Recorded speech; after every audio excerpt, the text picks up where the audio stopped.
इस जथेबंदी ਦੇ ਵਿੱਚ मैं ਇਹਨੂੰ ਵਿਚਰਦੇ ਕਾਫੀ ਸਮਾਂ ਹੋ ਗਿਆ ਤੇ ਮੈਂ ਕਈ ਚੀਜ਼ ਦੇਖੀ ਹੈ ਜਿਵੇਂ ਨਵਾਬ ਕਪੂਰ ਸਿੰਘ ਨੇ ਨਵਾਬੀ ਜਿਹਦੀ ਲੋੜ ਤੇ ਲਈ ਸੀ ਨਾ ਸਾਰੇ ਵੀਰ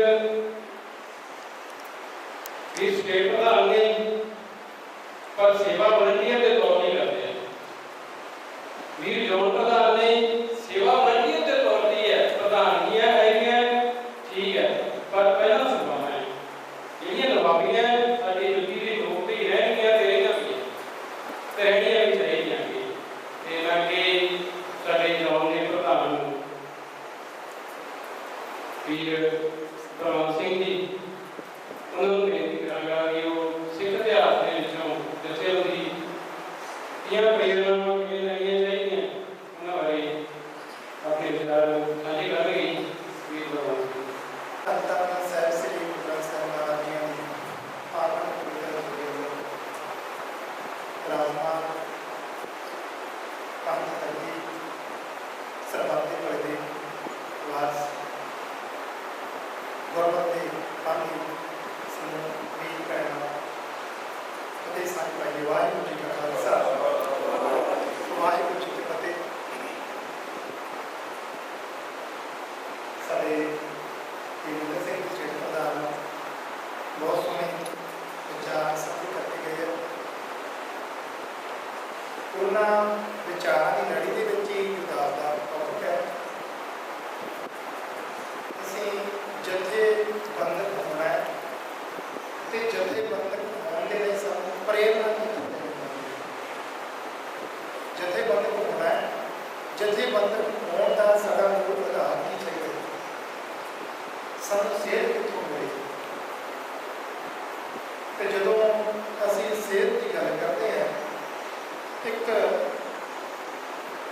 ਕਵਿਤਾ ਦੇ ਬੋਲ ਹੈ ਜਥੇਬੰਦੀ ਤੌਰ ਤੇ ਅਸੀਂ ਸਿਹਤ ਕਿੱਥੋਂ ਲੈਣੀ ਹੈ ਸਾਡੀ ਪਿੱਠ ਤੇ ਖੜਾ ਇਤਿਹਾਸ ਸਾਡਾ ਸਾਨੂੰ ਮਾਣ ਹੈ ਉਹਦੇ ਬਾਰੇ ਇੰਨਾ ਮਾਣ ਕਿ ਸੀਸ ਝੁਕਦਾ ਹੈ गुरु अगे ते सिर उच्चा होंदा है दुनिया दे विच सिर तां झुकदा गुरु दे अगे क्योंकि पूरा लहू का रंग है जिहड़े जाते मान करते हैं तो इतिहास कोई सौखा नहीं सकता वो पहले एक छोटी इतिहास सिरजना ते इतिहास संभालना दो अलग अलग चीज़। कई बार इतिहास सिरजा तो बहुत जाता है पर संभालना नहीं चाहता तो जेडे संभालन चाहते हैं उन्हें पर है कुछ नहीं भी होता है बड़े चलाक बनाए होते हैं संभालना कि वो फिर नहीं करते कि चलो तो कॉपियाँ कर लेते हैं बेटा करना पालिश करके ले जाते अज असी नगर मरादवाड़ा के गुरुद्वारा साहिब इकट्ठे हुए हैं जिथे जथेबंदी विकास परिषद की गल चलती है उत्थे इतिहास की पैर संभाले भी करते होने हैं भावें कि ये नगर के बहुत सारे वीर योगदान होगा मैं नाम नहीं जानता बात करना पर फिर भी एक नाम साढ़े सामने आता वीर जगजीत सिंह जी जिन्होंने ये उपराला आयोजन कराया इतिहास सिरजा गया साढ़े किसानी अंदोलन दुनिया ने देखा से बड़े बड़े पद्धर से नैशनल इंटरनेशनल मीडिया आने वाले समय के इन्हों के उपर बड़िया बड़िया गल खोजा होनिया ये पड़चोल होगी इतिहास का हिस्सा होगा जिला भी जिन्ना कि शरीर पैदा हो रहा है कोई पत्थर लैके आया किसी उत्थे किसानी अंदोलन अपन सेवावां निभाइयां समय समय पर अपना जो यूट्यूब ने फंड भेजा किसी ने कुछ भी किया वो सब का इस प्रोग्राम धन्यवाद किया कुछ कृपा करने सलाह एक किसी ने हिस्से होंगे कई बार तो अभी नारे ला के अंदोलन में जाके चुप करके बैठ के सू पता है साढ़े को कुछ भी नहीं है ना कोई फोटो है ना कोई लेख है ना लेक्चर है कुछ भी नहीं। आज के नगर मरादवाड़ा दर्शन की संगत ने एक बैरिकेड पत्थर एक पत्थर नहीं है साਡਾ बड़ा बड़ा इतिहास है जो जिला फ्लैक्स लिखा सी वीर जी ने भेजा सी पढ़ा सी देख के हैरान सी वीर जी ने भी कुछ जो समुंदर पाता है और लिखन लगे ना सारा कुछ उन्हें पूरा करता बहुत वधिया करना इतिहास संभालिया जो इतिहास संभालिया होगा तो आने वाले समय के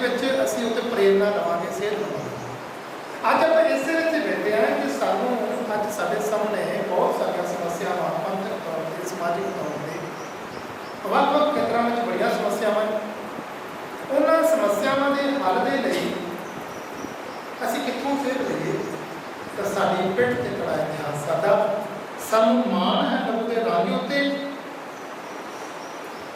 ਅਸੀਂ ਜਾਣਦੇ ਹਾਂ ਕਿ ਇੰਝ ਕੁਰਬਾਨ ਹੋਣਾ ਸੋਹਣੇ ਘਰ ਦੀ ਇੱਕ ਮੰਗ ਗੁਰੂ ਸਾਹਿਬ ਨੇ ਇੱਕ ਵਾਰ ਇਸ਼ਾਰਾ ਕੀਤਾ ਸੀ ਚਾਹੀਦਾ ਤਾਂ ਜਿੰਨੀ ਵਾਰ ਗੁਰੂ ਸਾਹਿਬ ਨੇ ਕਿਹਾ ਚਾਹੀਦਾ ਉਨੀ ਵਾਰ ਹੀ ਸਿੱਖ ਖੜੇ ਹੋਏ ਸੀ। ਤੇ ਗੁਰੂ ਸਾਹਿਬ ਹੋਰ ਮੰਗਦੇ ਹੋਰ ਵੀ ਮੰਗਦੇ ਸੀ। ਉਹ ਤਾਂ ਗੁਰੂ ਸਾਹਿਬ ਦੀ ਜੋ ਪਰਮਾਤਮਾ ਦੇ ਭਾਣੇ ਵਿੱਚ ਸੀ ਪਰਮ ਪੰਜ ਖਾਲਸਾ ਪਰਮਾਤਮਾ ਦੀ ਹੋਣ ਉਹ ਪੰਜ ਦੀ ਲੋੜ ਸੀ, ਵੱਧ ਨਹੀਂ ਮਿਲਦੇ ਸੀ ਕਿਉਂਕਿ ਗੁਰੂ ਨੇ ਆਪ ਨੇ ਕਿਰਪਾ ਕਰਕੇ ਸਭ ਕੁਝ ਕਰਾ ਦਿੱਤਾ ਸੀ। ਸੋ ਬੇਸ਼ੱਕ ਸੀ ਸਾਨੂੰ ਇਤਿਹਾਸ ਦੇ ਵਿੱਚੋਂ ਜਥੇਬੰਦਕ ਹੋਣ ਲਈ ਕੀ ਪ੍ਰੇਰਨਾ ਮਿਲਦੀ ਹੈ। ਅਸੀਂ ਕਿਵੇਂ ਸਾਰੇ ਜਥੇਬੰਦੀ ਹੈ ਕੀ ਹੈ ਜਿਵੇਂ ਜਿਹਨੇ ਗੱਲ ਕੀਤੀ ਹੈ ਜਥੇਬੰਦੀ ਇੱਕ ਸੋਚ ਹੈ। ਇੱਕ ਸੋਚ ਦੇ ਸਾਰੇ ਵੀਰ ਇੱਕ ਥਾਂ ਤੇ ਇਕੱਤਰ ਹੋ ਕੇ ਉਸ ਲਹਿਰ ਨੂੰ ਅੱਗੇ ਤੋਰਨਾ ਜਥੇਬੰਦਕ ਹੋ ਕੇ ਨਿਯਮਬੱਧ ਹੋ ਕੇ ਉਹ ਜਥੇਬੰਦੀ ਚੱਲਦੀ ਹੈ। ਸਾਡੇ ਵਾਸਤੇ ਜਿੱਥੇ ਸਾਡੇ ਇਤਿਹਾਸ ਦੇ ਵਿੱਚੋਂ ਸਾਨੂੰ ਬਹੁਤ ਸਾਰੀਆਂ ਉਦਾਹਰਨਾਂ ਮਿਲਦੀਆਂ, ਬੜੇ ਵੱਡੇ ਪੱਧਰ ਤੇ ਮਿਲਦੀਆਂ, ਬੜੀਆਂ ਜੁਝਾਰੂ ਉਦਾਹਰਨਾਂ ਮਿਲਦੀਆਂ ਜਥੇਬੰਦੀ ਦੀਆਂ। ਉਸ ਸਮੇਂ ਨੇਚਰ ਵਿੱਚ ਬਹੁਤ ਕੁਛ ਮਿਲਦਾ ਹੈ। ਮੈਂ ਛੋਟੀ ਉਦਾਹਰਨ ਨੇਚਰ ਤੋਂ ਸਾਂਝੀ ਕਰਾਂ। ਇੱਕ ਬੂੰਦ ਹੈ ਪਾਣੀ ਦੀ ਤੇ ਪਾਣੀ ਦੀ ਬੂੰਦ ਸਮੁੰਦਰ ਦੀ ਅੰਸ਼ ਹੈ। ਹੁਣ ਉਸ ਬੂੰਦ ਨੇ ਸਮੁੰਦਰ ਤੱਕ ਪਹੁੰਚਣਾ ਕੀ ਕਰੋਗੇ? ਇਕੱਲੀ ਬੂੰਦ ਤਾਂ ਕੁਛ ਕਰ ਨਹੀਂ ਸਕਦੀ। ਉਹ ਕਿਸੇ ਥਲਾਂ ਵਿੱਚ ਸੁੱਕ ਜੂਗੀ, ਕਿਸੇ ਧਰਤੀ ਸੜਕ ਉੱਪਰ ਜਾ ਕੇ ਡਿੱਗ ਕੇ ਸੁੱਕ ਕੇ ਵਸ਼ ਬਣ ਕੇ ਫਿਰ ਉੱਡ ਜੂਗੀ। ਉਹ ਬਾਰ-ਬਾਰ ਜਨਮ ਮਰਨ ਦਾ ਚੱਕਰ ਪੜਿਆ ਸੀ ਉਸ ਚੀਜ਼ ਨੂੰ। ਤੇ ਜਦੋਂ ਉਹ ਬੂੰਦ ਦੂਜੀ ਬੂੰਦ ਨਾਲ ਮਿਲੂਗੀ ਕਿਤੇ ਨਾ ਕਿਤੇ ਝਰਨਿਆਂ ਦਾ ਰੂਪ ਧਾਰਨ ਕਰੂਗੀ ਤੇ ਜਿਹੜੇ ਝਰਨੇ ਨਿੱਕੀਆਂ ਨਿੱਕੀਆਂ ਨਦੀਆਂ ਤੇ ਜਦੋਂ ਜਾ ਕੇ ਕਿਸੇ ਵੱਡੀ ਨਦੀ ਸਮਾ ਜਾਣੀਆਂ ਤੇ ਵੱਡੀ ਨਦੀ ਜਿਹੜੀ ਹੈ ਉਹ ਜਾ ਕੇ ਮੰਜ਼ਿਲ ਤੇ ਪਹੁੰਚਾ ਦੇਣੀ। ਫਿਰ ਜਦੋਂ ਵੱਡੀ ਨਦੀ ਤੇ ਪਹੁੰਚਣਾ ਨਾ ਉਦੋਂ ਨਿੱਕੀਆਂ ਨਦੀਆਂ ਦੇ ਨਾਮ ਖਤਮ ਹੋ ਜਾਣਗੇ। ਜੇ ਉਸ ਬੂੰਦ ਨੇ ਸਮੁੰਦਰ 'ਚ ਪਹੁੰਚਣਾ ਹੈ ਪਹਿਲਾਂ ਆਪਾਂ ਨੂੰ ਉਹਨੂੰ ਆਪਣੀ ਹੋਂਦ ਖਤਮ ਕਰਨੀ ਪਊਗੀ। ਆਪਾਂ ਦੇਖਦੇ ਹਾਂ ਗੰਗਾ ਬਹੁਤ ਵੱਡੀ ਨਦੀ ਦੇਸ਼ ਦੀ, ਉਹ ਸਮੁੰਦਰ ਵਿੱਚ ਜਾਂਦੀ ਹੈ। ਉਹਦੇ ਕਿੰਨੀਆਂ ਨਦੀਆਂ ਜਾ ਕੇ ਸ਼ਾਮਲ ਹੁੰਦੀਆਂ, ਕੇਨ, ਸੋਨ, ਬੇਤਵਾ, ਹੋਰ ਬੜੀਆਂ ਸਾਰੀਆਂ ਬਹੁਤ ਨਦੀਆਂ, ਜਮਨਾ।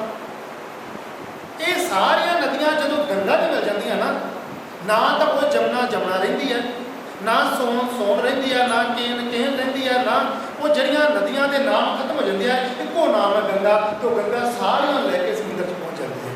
ਆਓ ਜਿੱਥੇ ਬਣ ਕਿਸੇ ਦੇ ਕੋਲੇ ਪੰਜ ਦਾ ਦਰਦ ਹੈ, ਸਬਬ ਦੇ ਭਲੇ ਦੀ ਤਾਂਘ ਹੈ, ਇੱਕ ਸੋਚ ਦੇ ਵੀ ਇਕੱਠੇ ਹੋ ਜਾਂਦੇ ਆ। ਹੁਣ ਕਰਨਾ ਚਾਹੁੰਦੇ ਆ ਕੁਛ ਇਕੱਲਾ ਕੀ ਕਰ ਲਈਏ, ਕਿਤੇ ਕੋਈ ਮਨ ਫਲੱਡ ਆ ਗਿਆ, ਕਿਤੇ ਕੋਈ ਲੋੜ ਪੈ ਗਈ, ਇਕੱਲਾ ਬੰਦਾ ਕੀ ਸਹਾਇਤਾ ਕਰ ਸਕਦਾ ਹੈ।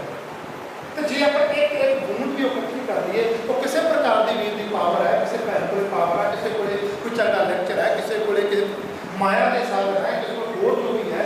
ਅਸੀਂ ਸਾਰੇ ਟੈਲੈਂਟ ਇਕੱਠੇ ਕਰਕੇ ਇੱਕ ਗੰਗਾ ਵਿੱਚ ਸ਼ਾਮਲ ਹੋ ਜਾਈਏ। ਪਰ ਯਾਦ ਰੱਖੀਏ ਉਸ ਗੰਗਾ ਵਿੱਚ ਸ਼ਾਮਲ ਹੋਣ ਵਾਲੇ ਆਪਣੇ ਨਾਮ ਖਤਮ ਹੋ ਜਾਣਗੇ।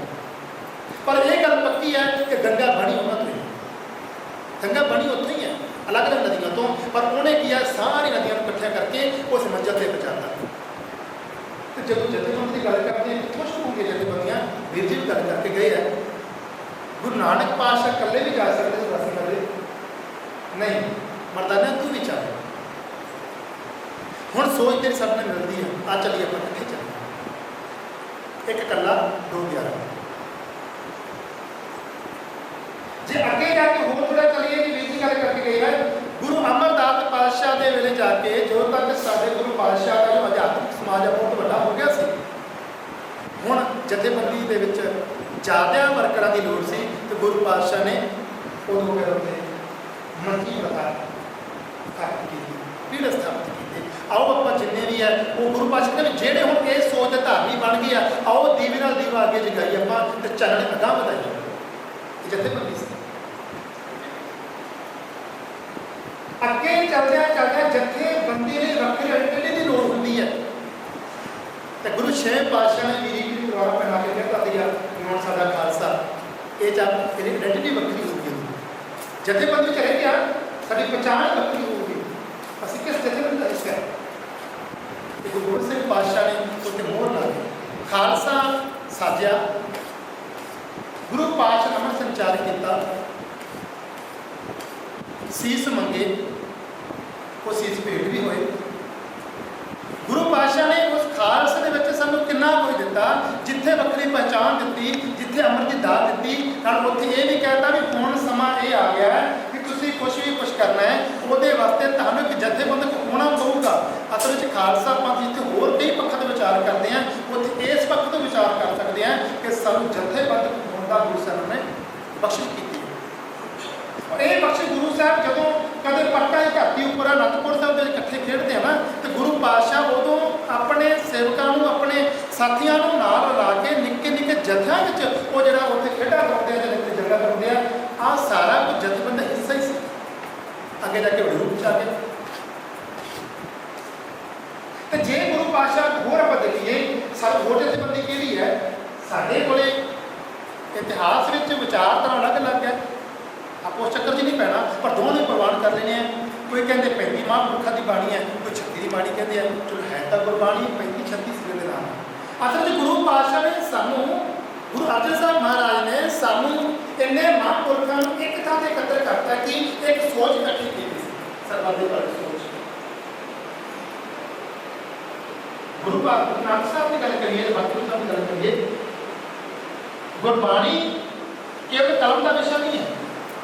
ਜੇ ਗੁਰੂ ਨਾਨਕ ਪਾਤਸ਼ਾਹ ਵੈਸੇ ਗੱਲ ਕਰਦੇ ਜਾਤ ਪਾਤ ਤੋਂ ਉੱਪਰ ਉੱਠੋ ਭਾਈ, ਜਾਤ ਪਾਤ ਆਪਾਂ ਨਹੀਂ ਵਰਤਣਾ, ਇਹ ਬਾਹਰ ਆਉਣਾ, ਆਪਾਂ ਇੱਕ ਕਟਾਈ ਤੋਂ ਬਾਹਰ ਹੈ, ਉਹ ਗੱਲ ਕਿਤੇ ਅਧੂਰੀ ਸੀ। ਗੁਰੂ ਪਾਤਸ਼ਾਹ ਨੂੰ ਪਤਾ ਸੀ, ਉਹਨਾਂ ਨੇ ਬਕਾਇਦਾ ਭਗਤ ਰਦਾਸ ਦੇ ਵਿੱਚ ਬਿਠਾਇਆ, ਇਹ ਕਹਿੰਦਾ ਕਹਿ ਨਹੀਂ ਕੰਮ ਚੱਲਦਾ, ਬਿਠਾਈਏ ਨਾ ਵੇਖੀ ਨਾ। ਸੋ ਜਥੇਬੰਦਕ ਤੌਰ ਤੇ ਅੱਜ ਗੁਰੂ ਗ੍ਰੰਥ ਸਾਹਿਬ ਸਾਡੇ ਕੋਲੇ 35 ਜਾਂ 36 ਜੋ ਮਰਜ਼ੀ ਕਰੀ ਪ੍ਰਵਾਨ ਮਹਾਂਪੁਰਖਾਂ ਦੀ ਬਾਣੀ ਸਾਨੂੰ ਸੇਧ ਦੇ ਰਹੀ। ਤੇ ਜੇ ਕਿਤੇ ਗੁਰੂ ਪਾਤਸ਼ਾਹ ਦੀ ਇਹ ਬਾਣੀ ਪਰਮਾਤਮਾ ਦੀ ਬਾਣੀ ਵੀ ਸਾਰਾ ਕੁਝ ਧੁਰਤੀ ਬਾਣੀ ਹੈ, ਪਰ ਫਿਰ ਵੀ ਕਿਤੇ ਨਾ ਕਿਤੇ ਦੇਖੀਏ ਕਿ ਇਹ ਜੇ ਬਾਣੀ ਜੇ ਪਹਿਲੇ ਭਗਤ ਸਭਾਵਾਂ ਦੀ ਬਾਣੀ ਗੁਰੂ ਨਾਨਕ ਪਾਤਸ਼ਾਹ ਪਹਿਲਾਂ ਸੀ, ਉਹ ਅਲੱਗ-ਅਲੱਗ ਪੀਰ ਦੀ ਤਾਂ ਵਿਚਾਰਧਾਰਾ ਸਭ ਤੱਕ ਪਹੁੰਚੀ ਨਹੀਂ ਸੀ। ਬੜੀਆਂ ਵਿਚਾਰਧਾਰਾ ਤਾਂ ਹੋਈਆਂ ਸੀ, ਅੱਜ ਵੀ ਹੋਈਆਂ, ਉਹਨਾਂ ਵਿੱਚ ਬੜਾ ਕੁਛ ਹੋਇਆ। ਇਹ ਸਾਡੇ ਅਧਿਆਤਮ ਪੱਖ ਦੀ ਗੱਲ ਹੈ। ਤੇ ਜਦੋਂ ਗੁਰੂ ਗੋਬਿੰਦ ਸਿੰਘ ਪਾਤਸ਼ਾਹ ਦੇ 1708 ਤੋਂ ਬਾਅਦ ਦੀ ਗੱਲ ਕਰੀਏ ਆਪਾਂ, ਜਦੋਂ ਇੱਕ ਅਜਿਹਾ ਦੌਰ ਸੀ, ਅਸੀਂ ਕਈ ਵਾਰੀ ਇਹ ਨੈਗੇਟਿਵ ਹੋ ਜਾਂਦੇ ਆ ਕਿ ਸਾਡੀ ਕੌਮ ਦਾ ਕੀ ਬਣੂਗਾ ਜੀ, ਸਾਡੇ ਪੰਥ ਦਾ ਕੀ ਬਣੂਗਾ ਜੀ, ਇਡੈਂਟੀਟੀ ਨਹੀਂ, ਠੀਕ ਹੈ, ਸਾਨੂੰ ਇਹ ਹੋਣਾ ਚਾਹੀਦਾ ਹੈ, ਪਰ ਪਿਆਰਿਓ ਉਹ ਹਾਲਾਤ ਉਦੋਂ ਨਾਲ ਬਦਤਰ ਨਹੀਂ ਹੈ ਜਿਹੜੇ ਕਦੇ 1708 ਤੋਂ ਬਾਅਦ, ਖਾਸ ਕਰਕੇ 1716 ਜਦੋਂ ਬੰਦਾ ਸਿੰਘ ਬਹਾਦਰ ਦੀ ਸ਼ਹਾਦਤ ਹੁੰਦੀ ਹੈ, ਉਹਦਾ ਇੱਕ ਹਨੇਰ ਘੁੱਪ ਹੁੰਦਾ ਹੈ, ਜਦੋਂ ਸਿੱਖਾਂ ਨੂੰ ਜੰਗਲਾਂ ਦੇ ਵਿੱਚ ਘੋੜਿਆਂ ਦੀ ਕੱਟ ਨੂੰ ਰਹਿਣਾ ਪੈਂਦਾ, ਭੁੱਖੇ ਢਹਿ ਰਹਿਣਾ ਪੈਂਦਾ। ਉੱਦਾਂ ਹਾਲਾਤ ਮਾੜੇ ਨਹੀਂ, ਆਪਾਂ ਘਰਾਂ 'ਚ ਬੈਠੇ ਹਾਂ, ਕਿਤੇ ਕਿਸੇ ਨੂੰ ਕਾਨੂੰਨੀ ਹੱਕ ਵੀ ਹੈ, ਸਾਡਾ ਸਮਾਜਿਕ ਹੱਕ ਵੀ ਖੜਿਆ, ਉਹ ਹਾਲਾਤ ਤਾਂ ਮਾੜੇ ਨੇ। ਲੋੜ ਹੈ ਕਿ ਉਹਨਾਂ ਵੇਰਾਂ ਦੇ ਵਿੱਚ ਜਦੋਂ ਇੰਨੇ ਹਾਲਾਤ ਸੀ, ਜਦੋਂ ਕੋਈ ਸਿੱਖ ਜਦੋਂ ਵੀ ਕਿਸੇ ਨੂੰ ਕਿਰਪਾਨ ਦਾ ਸਿਰਸਰ ਪਾਉਣਾ ਦੂਰ ਦੀ ਗੱਲ ਹੈ, ਤੁਹਾਡੇ ਹੱਥ ਕੜਾ ਵੀ ਪਾਇਆ ਤਾਂ ਸਿਰ ਦੀ ਪਹਿਚਾਣ ਹੈ ਕਿ ਅਗਲੇ ਸਿਰ ਲਾ ਕੇ ਪਾਸੇ ਕਰ ਦਿੰਦੇ ਸੀ, ਸਿਰਾਂ ਦੇ ਮੁੱਲ ਪੈਂਦੇ ਸੀ। ਹੁਣ ਤਾਂ ਇਹਦਾ ਹਾਲਾਤ ਕਿਤੇ ਨਾ ਕਿਤੇ ਸਾਡੇ ਪਾਸ ਨਹੀਂ ਖੜੇ ਕੁਝ ਵੀ ਹੈ, ਅਸੀਂ ਇੰਨੇ ਮਾੜੇ ਨਹੀਂ ਹੈ। ਲੋੜ ਹੈ ਸਿਰਫ ਕਿ ਅਸੀਂ ਇਕੱਤਰ ਹੋਈਏ, ਇੱਕ ਥਾਂ ਤੇ ਜਿਨ੍ਹਾਂ ਦੇ ਇਕੱਤਰ ਨਹੀਂ ਹੋਵਾਂਗੇ, ਜਥੇਬੰਦਕ ਨਹੀਂ ਹੋਵਾਂਗੇ, ਅਸੀਂ ਬੜੀ ਸਾਰੀ ਉਮਰ ਛੋਟੇ ਹੁੰਦੇ ਨੇ ਕਹਾਣੀਆਂ ਪੜ੍ਹਦੇ ਰਹੇ, ਕਬੂਤਰਾਂ ਦੇ ਜਾਲ ਬੁਲਾਉਂਦੇ ਜੀ, ਅਲੱਗ-ਅਲੱਗ ਉੱਡਦੇ ਸੀ, ਕੁੜੀਆਂ ਦੀ ਕਾਮ ਨਾਲ ਇਕੱਠੇ ਹੋਏ ਸਿਆਣੇ ਬੰਦੇ ਨੇ ਆਖਿਆ ਸੀ ਸਿਆਣੇ ਕਬੂਤਰ ਨਹੀਂ ਗਿਆ, ਚਲੋ ਨਹੀਂ ਇਕੱਠੇ ਉੱਡ ਜਾਓਗੇ, ਉਹ ਤਾਂ ਸਿਆਣਾ ਕਬੂਤਰ ਸੀ। ਸਾਡੇ ਕੋਲ ਤਾਂ ਗੁਰੂ ਗ੍ਰੰਥ ਸਾਹਿਬ ਦੀ ਭਾਵਨਾ ਪਾਣੀ ਇੱਦਾਂ ਪਾਣੀ ਤੋਂ ਸਿਆਣਾ ਕੌਣ ਹੋ ਸਕਦਾ ਹੈ। ਸਾਨੂੰ ਵਾਰ-ਵਾਰ ਕਹਿੰਦੇ ਆ ਹੋਵੇ ਇਕੱਤਰ ਮਿਲੋ ਮੇਰੇ ਭਾਈ, ਮੈਂ ਤੁਹਾਨੂੰ ਤਾਂ ਮਾਰਾ ਵਾਰ-ਵਾਰ ਜਨਾ ਪੰਥ ਪੜ੍ਹਦੇ ਆ, ਹੋਵੇ ਇਕੱਤਰ ਮਿਲੋ ਮੇਰੇ ਭਾਈ, ਇਕੱਤਰ ਹੀ ਕਿਉਂ ਹੋਈਏ, ਗੁਰੂ ਦੀ ਸੋਚ ਅਨੁਸਾਰ ਜੁਗਤਾ ਦੂਰ ਕਰੋ ਲੈ ਬਣਾ ਪਰਮਾਤਮਾ ਨੇ ਕਿਵੇਂ ਹੋਵੇ ਹਰ ਨਾਮੇ ਕੀ ਹੋਵੋ ਜੋਈ ਗੁਰਮਤਿ ਬੈਠੋ ਸਭਾ ਬਸਾਈ। ਇਸ ਤਰ੍ਹਾਂ ਬੈਠੋ ਵਿਚਾਰ ਕਰੀਏ ਭੁਲੇਖੇ ਦੂਰ ਕਰਕੇ, ਜਿੱਥੇ ਸਾਡੀ ਗੁਰਮਤਿ ਦੇ ਅਨੁਸਾਰ ਸਾਨੂੰ ਪਤਾ ਕਿ ਜਥੇਬੰਦੀ ਸਾਨੂੰ ਇਹ ਸਾਡੇ ਸਮਾਜਿਕ ਜਾਂ ਧਾਰਮਿਕ ਖੇਤਰ ਸਾਡੇ ਬਹੁਤ ਖਿਲਾੜ ਹੈ, ਉਹ ਕੁਝ ਅੱਗੇ ਲੱਗ ਸਕਦੇ ਆ, ਅਸੀਂ ਪਛਾਣ ਕਰੀਏ। ਨਾਲ ਵੀ ਕੱਲੇ ਬੈਠ ਕੇ ਚਿੰਤਾ ਕਰਨੀ, ਫੇਸਬੁੱਕ ਤੇ WhatsApp ਤੇ ਮੈਸੇਜ ਪਾਉਣੇ ਦੀ ਨਹੀਂ, ਉਹ ਨਹੀਂ ਕਰਨਾ। ਜਿਨ੍ਹਾਂ ਕਿਸੇ ਉਸ ਕੰਪਨੀ ਤੋਂ ਬਾਹਰ ਨਹੀਂ ਹੁੰਦੇ, ਉਹਨਾਂ ਦੇ ਅਸੀਂ ਗੁਰੂ ਨਾਨਕ ਦੇ ਪੰਥ ਦੀ ਗਵਾ ਨਹੀਂ ਸਕਦੇ। ਗੁਰੂ ਨਾਨਕ ਦੇ ਪੰਥ ਦੀ ਗਵਾਉਣ ਵਾਸਤੇ ਗੁਰੂ ਨਾਨਕ ਦੀਆਂ ਲੀਹਾਂ ਤੇ ਤੁਰਨਾ ਪਊਗਾ। ਤਾਂ ਲੀਹਾਂ ਕਿਹੜੀਆਂ ਸੀਗੀਆਂ? ਗੁਰੂ ਨਾਨਕ ਪਾਤਸ਼ਾਹ ਤਾਂ ਇਕੱਲੇ ਸੀ ਆਪਣੇ ਘਰ ਦੇ ਵਿੱਚ, ਇੱਕ ਅਫਸਰ ਦੇ ਪੁੱਤਰ ਸੀ, ਜਾਇਦਾਦ ਸਾਰਾ ਕੁਝ ਸੀ, ਉਹਨਾਂ ਦੇ ਵੀ ਘਰੇ ਕੰਮ ਸੀ, ਨੌਜਵਾਨ ਭੈਣ ਸੀ, ਛੋਟੇ ਛੋਟੇ ਬੱਚੇ ਸੀ, ਆਪਣੀ ਪਤਨੀ ਸੀ, ਜੋ ਮਾਂ ਬਾਪ ਸੀ, ਉਹਨਾਂ ਨੇ ਆਪਣੀ ਉਮਰ ਦੇ ਵਿੱਚ ਆਪਾਂ ਨੂੰ ਉਦਾਸੀਆਂ ਕੀਤੀਆਂ ਨਹੀਂ। ਅਕਸਰ ਹੀ ਮੈਂ ਇੱਥੇ ਵੀ ਸ਼ਬਦ ਤੋਂ ਵਿਚਾਰ ਕੀਤੇ, ਮੇਰੇ ਨਾਲ ਕਿਤੇ ਵੀ ਗੱਲਬਾਤ ਕਰਾਂ, ਮੇਰੇ ਗੱਲਬਾਤ ਦਾ ਹਿੱਸਾ ਹੈ। ਗੁਰੂ ਨਾਨਕ ਪਾਤਸ਼ਾਹ ਉਦਾਸੀਆਂ ਕੀਤੀਆਂ ਨਹੀਂ, ਇੱਕ ਇਹਦਾ ਸ਼ਬਦ ਹੈ, ਮੈਂ ਨਹੀਂ ਕਹਿੰਦਾ ਸ਼ਬਦ ਹੈ, ਭਾਈ ਗੁਰਦਾਸ ਜੀ ਕਹਿੰਦੇ ਆ ਉਦਾਸੀ ਕੀ ਰੀਤ ਚੱਲਣ, ਉਹ ਰੀਤਾਂ ਤੇ ਤੋੜਨੀਆਂ ਪੈਂਦੀਆਂ, ਅਸੀਂ ਘਰਾਂ ਦੇ ਕੰਮ ਕਰੀਏ, ਪਰ ਜਦੋਂ ਸਾਡੀ ਕਿਤੇ ਪੰਥਕ ਜ਼ਿੰਮੇਵਾਰੀ ਹੈ, ਸਾਡੀ ਜਥੇਬੰਦੀ ਜ਼ਿੰਮੇਵਾਰੀ ਹੈ, ਸਾਡੀ ਸਮਾਜਿਕ ਜ਼ਿੰਮੇਵਾਰੀ ਹੈ, ਉੱਥੋਂ ਅਸੀਂ ਆਪਣੇ ਘਰ ਦੇ ਕੰਮਾਂ ਨੂੰ ਸੰਕੋਚ ਕੇ ਬਾਹਰ ਨਹੀਂ ਨਿਕਲਦੇ। ਤਾਂ ਸਿੱਖ ਹੈ ਸੇਵਾਦਾਰ, ਹੈ ਸਿੱਖਣ ਵਾਲਾ। ਤੇ ਜਦੋਂ 1716 ਤੋਂ ਬਾਅਦ ਬੰਦਾ ਸਿੰਘ ਬਹਾਦਰ ਦੀ ਸ਼ਹਾਦਤ ਹੁੰਦੀ ਹੈ, ਉਦੋਂ ਕੌਮ ਦਾ ਉਹ ਸਮੇਂ ਦੇ ਹਾਕਮ ਇੰਨੇ ਵੱਡੇ ਪੱਧਰ ਤੇ ਕਤਲੇਆਮ ਕਰਦੇ ਹੈ, ਇਹਨ ਤਸੀਹੇ ਦੇ ਕੇ ਕਰਦੇ ਹੈ, ਉਦੋਂ ਵੀ ਸਾਡੇ ਆਮ ਸਿੱਖ ਬਹਿ ਜਾਂਦੇ ਵੀ ਭਾਈ ਮਸਾਂ ਰਾਜ ਮਿਲਿਆ ਸੀ, ਹੁਣ ਤਾਂ ਖਤਮ ਹੋ ਗਿਆ, ਹੁਣ ਆਪਾਂ ਕੀ ਕਰੀਏ ਜੀ। ਭਾਈ ਜਿਵੇਂ ਬੰਦਾ ਸਿੰਘ ਬਹਾਦਰ ਨੇ ਖੰਡਾ ਖੜਕਾਇਆ, ਜਿਵੇਂ ਬੰਦਾ ਸਿੰਘ ਬਹਾਦਰ ਗੁਰੂ ਦੇ ਮਾਰਗ ਤੇ ਚੱਲਿਆ, ਉਵੇਂ ਆਪਾਂ ਵੀ ਚੱਲ ਪਈਏ। ਚੱਲੇ ਸੀ, ਪਰ ਉਦੋਂ ਉਸ ਸਮੇਂ ਝਾੜੂ ਸਿੰਘ ਚੱਲੇ ਸੀ, ਜਿਨ੍ਹਾਂ ਨੇ ਜੁੱਤੀ ਦੀ ਨੋਕ ਤੇ ਨਵਾਬੀਆਂ ਰੱਖੀਆਂ, ਚੱਲੇ ਸੀ ਉਹ। ਫਿਰ ਸਮੇਂ ਦੇ ਹਾਕਮਾਂ ਨੇ ਮਜਬੂਰ ਹੋ ਕੇ ਇਹ ਕਹਿਤਾ ਵੀ ਐਂ ਕਰੋ, ਸਾਡਾ ਖਹਿੜਾ ਛੱਡੋ ਤੇ ਜੰਗੀਰ ਲੈ ਲਓ ਤੇ ਰਾਮ ਰਾਏ ਦੇ ਕੇ ਬੈਠੇ। ਜੰਗੀਰ ਦੇਤੀ ਸੀ, ਨਵਾਬ ਕਪੂਰ ਸਿੰਘ ਨੂੰ ਨਵਾਬ ਬਣਾਤਾ ਸੀ, ਨਵਾਬੀ ਮਿਲ ਗਈ ਸੀ। ਤੇ ਹੁਣ ਜੇ ਕਪੂਰ ਸਿੰਘ ਨਵਾਬ ਬਣ ਕੇ ਅੱਜ ਦੇ ਸਮੇਂ ਦੇ ਹਾਕਮਾਂ ਵਾਂਗੂ ਮਾਫ ਕਰਨਾ, ਅੱਜ ਦੇ ਸਾਡੇ ਮੇਰੇ ਵਰਗੇ ਹੀ ਹੈ, ਕਿਸੇ ਛੋਟੇ ਮੋਟੇ ਉਹਦੇ ਉੱਪਰ ਆ ਗਿਆ, ਹੁਣ ਜਥੇਦਾਰੀ ਮਿਲ ਗਈ, ਲੀਡਰੀ ਮਿਲ ਗਈ, ਚਾਹੇ ਗੁਰਦੁਆਰੇ ਦੀ ਮਿਲ ਗਈ, ਕਿਸੇ ਪਿੰਡ ਦੀ ਮਿਲ ਗਈ, ਕਿਸੇ ਇਲਾਕੇ ਦੀ ਮਿਲ ਗਈ, ਕਿਸੇ ਐਮਸੀ ਦੀ ਮਿਲ ਗਈ, ਉਹ ਆਪਣੇ ਪਾਸ ਮੈਂ ਤਾਂ ਜਥੇਦਾਰੀ ਕਰਦੀ ਨਹੀਂ। ਕਪੂਰ ਸਿੰਘ ਦਾ ਨਵਾਬੀ ਮਿਲ ਗਈ ਵਿਸ਼ਾਲ ਹੈ, ਪਰ ਘੋੜੇ ਨੂੰ ਕਾ ਕੇ ਨਹੀਂ ਬੋਲਦਾ, ਸੰਤਰ ਪੱਖੀ ਨਹੀਂ ਚੱਲਦਾ। ਇਸ ਪੱਖ ਤੋਂ ਜਿੱਥੇ ਬੰਦੇ ਹੋਵਾਂਗੇ ਤਾਂ ਸਾਡੇ ਅੱਗੇ ਸਮੱਸਿਆ ਨੂੰ ਕੁਛ ਵੀ ਨਹੀਂ ਹੈ। ਤੁਹਾਨੂੰ ਘਰੇ ਵਾਪਰਦੇ ਆ, ਇੱਕ ਦਿਨ ਦੇ ਵਿੱਚ ਅੱਧੀ ਕੌਮ ਸ਼ਹੀਦ ਹੋ ਜਾਂਦੀ।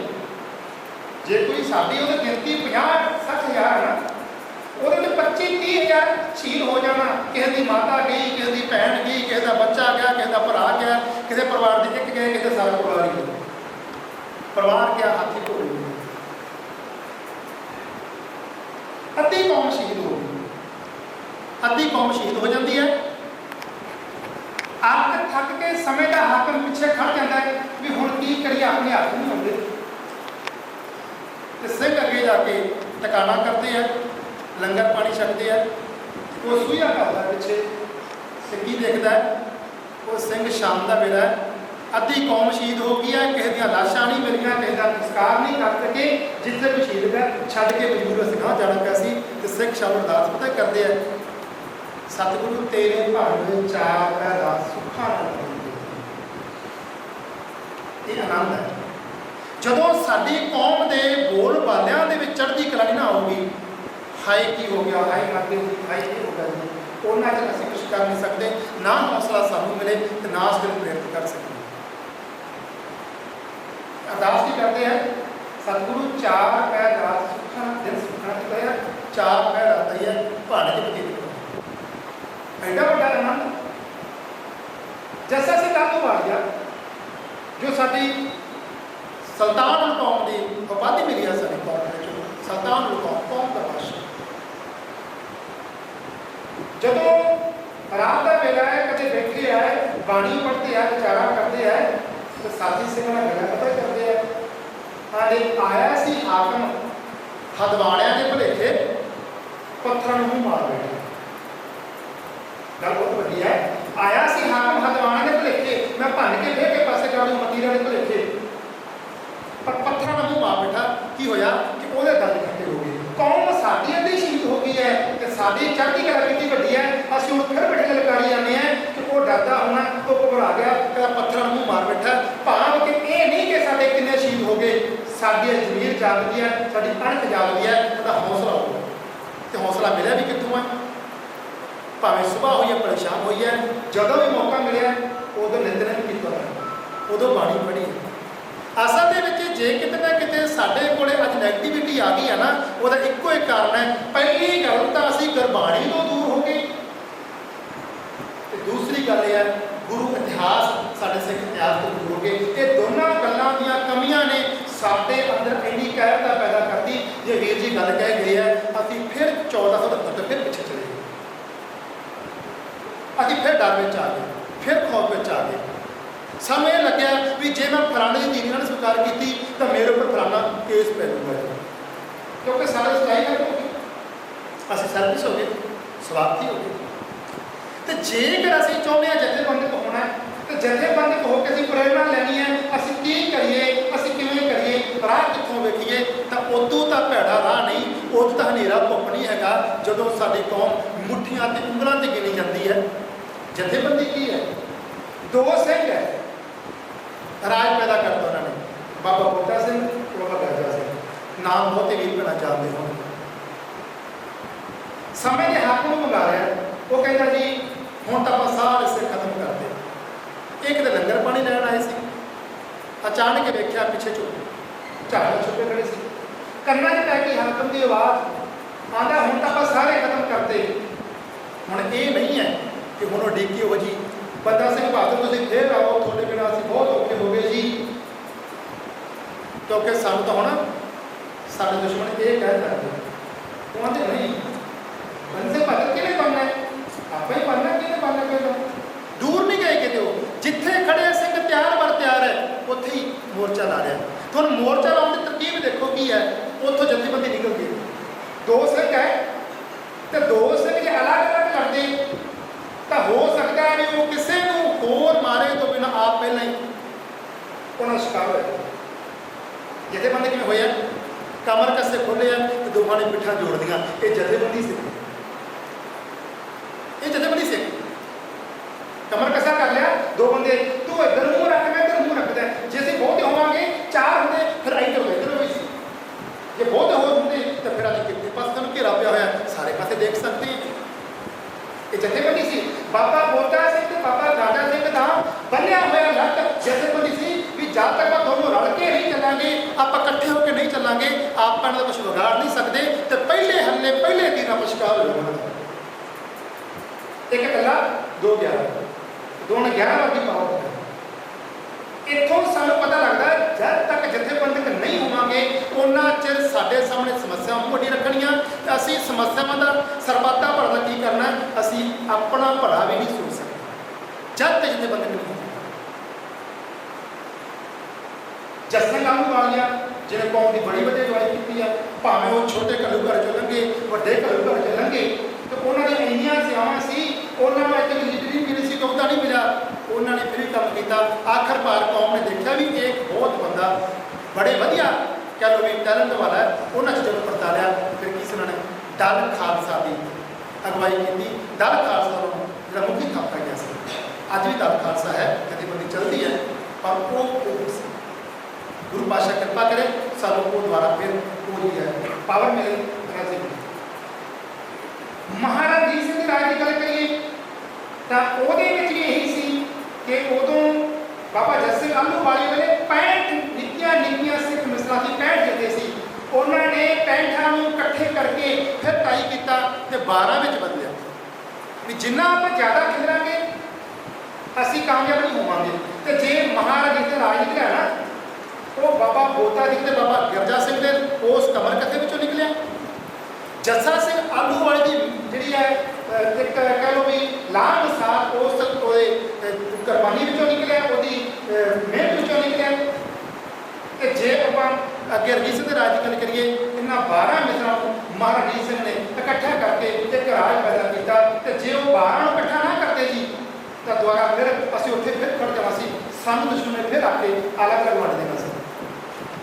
ਸੋ ਗੁਰੂ ਪਾਤਸ਼ਾਹ ਕਿਰਪਾ ਕਰੇ, ਸਮੇਂ-ਸਮੇਂ 'ਤੇ ਸਾਡੇ ਕੋਲੇ ਸਾਡਾ ਇਤਿਹਾਸ ਬਹੁਤ ਵੱਡਾ, ਸਾਡੀ ਪਿੱਠ 'ਤੇ ਖੜਾ ਇਤਿਹਾਸ ਸਾਡਾ, ਸਾਨੂੰ ਮਾਣ ਹੈ ਲੋਕ ਦੇ ਰੰਗ ਉੱਤੇ।